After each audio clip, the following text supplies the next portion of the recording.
For today's nail art, we are going to be doing a swan design.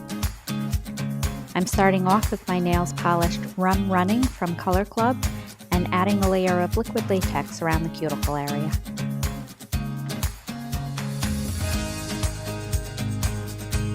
For the background, I'm going to stamp a white fluid art design using Moyra Stamping Plate 27, Dreamology.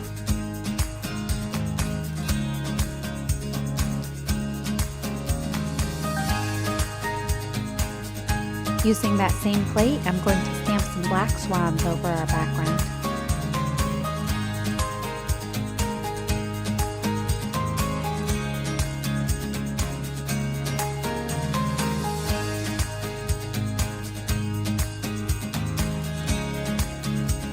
Now remove the liquid latex and finish with your favorite top coat.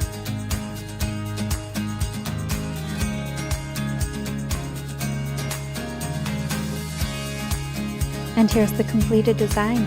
Thanks for watching, and don't forget to like and subscribe for more nail art ideas.